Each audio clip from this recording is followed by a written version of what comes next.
Hello guys! For today's video, gagawa tayo ng seafood paella. To begin with, stir-fry lang natin itong ating shrimps and our squid rings over high heat 3 to 5 minutes. Season it with salt and pepper to taste.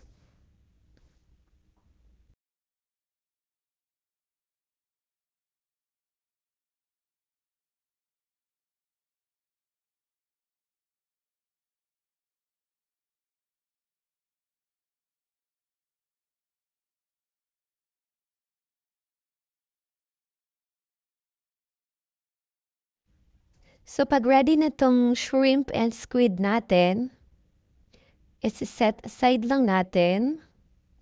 Be careful not to overcook it or else magiging chewy siya.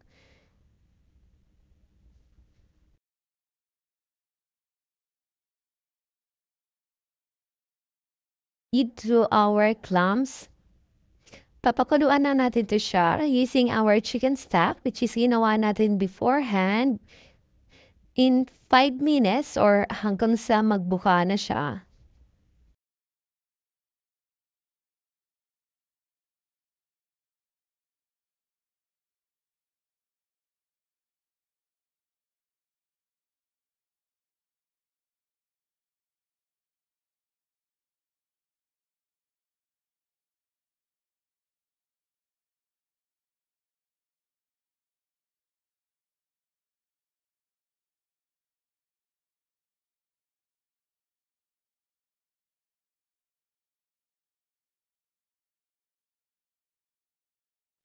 So after 5 minutes, ayan na siya, nagbuka na siya.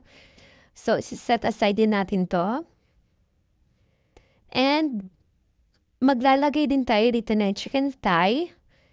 Itong chicken thigh is sinisan ko na siya na salt, pepper, saffron, and then we have here our garlic, onion, saka kamatis. Tanggalin natin yung balat at magigisa na tayo.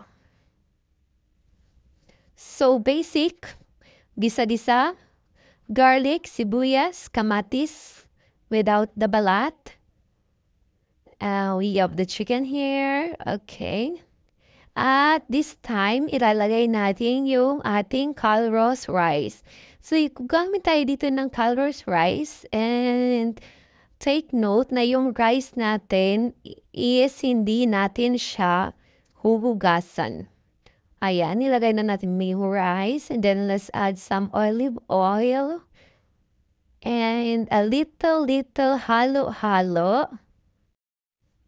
So, halo-haloin lang and then add the chicken stock. So, when it comes to rice, susundin lang natin yung ratio niya according to the packaging. And it's good to use the short grain rice lang kaysa sa dun sa normal rice which is nag-absorb ng water kasi yun magiging malabsa yung ating paella. So, i-ready na rin natin yung ating metal plate. Since paella is a one-pan meal, ika nga, so, ilipat natin dito yung ating rice dito sa plate na to. At dito natin i-assemble yung mga ingredients natin.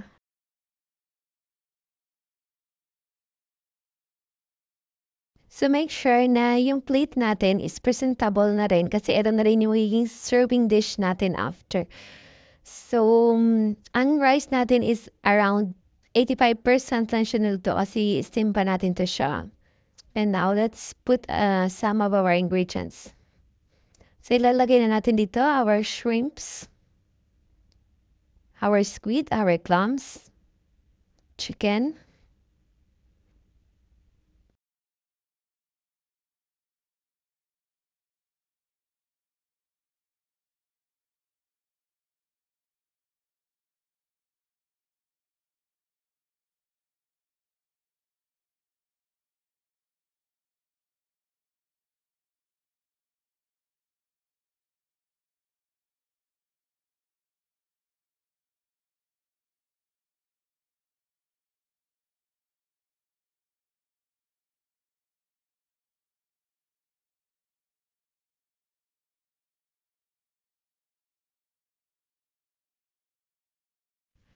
So, it's good to use this big plate kasi nga, loaded paella itong gagawin natin. In this plate, which is metal, we're using this dahil na rin gusto natin yung sa ilalim niya is magsunog siya.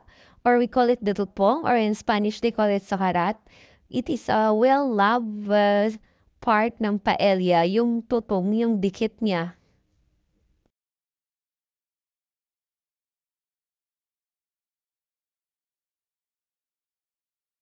And we have our green peas also here. Budburan na natin siya. Look. So colorful, no? Pero hindi pa yan diyan nagtatapos. Since meron pa tayong ilalagay na mussel, which is yung mussel is binili ko na yung ready, yung nasa pack na kasi wala akong makitang fresh. Seafood, meat, and vegetables, of course. So we have our artichoke. This is in can na rin. In can or in jar rather. Sa itong artichoke na to, masarap to. I never tried to use the fresh one. But I love this one, yung artichoke na nasa jar na siya. Opsi, nag-magic, meron na rin palang props dyan. Since gusto mo daw pala ng husband ko is since overloaded nga daw and we have crabs syrup, he decided to put some crabs na rin. Pero hindi natin siya na pre-cook. Since i-steam pa naman natin siya, so nilagay ko na ng direkta, hopefully na maluto siya sa steam natin.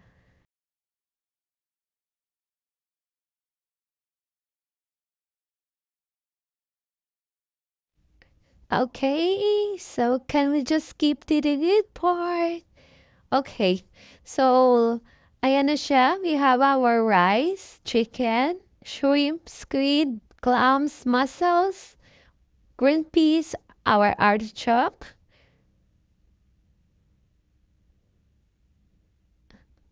Talagang overloaded na. Wala ng space.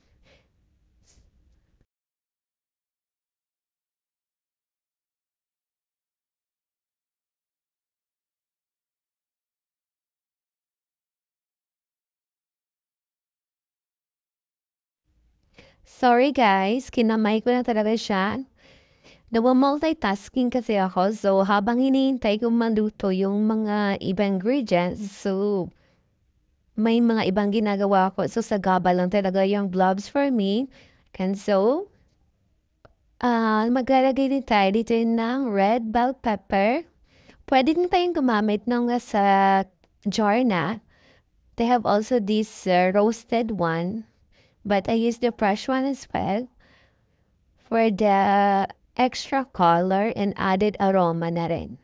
Masarap kasi, mabango kasi talaga tong bell pepper na to. See? So colorful. Okay, so I guess we put all the ingredients na. So ayos-ayos lang tayo ng konti. And it's all done. So we're just praying and hoping na maluluto yung crabs niya sa steam lang or else magiging crab mentality na talaga to siya. Okay, so we're going to cover it and steam it for at least 15 minutes.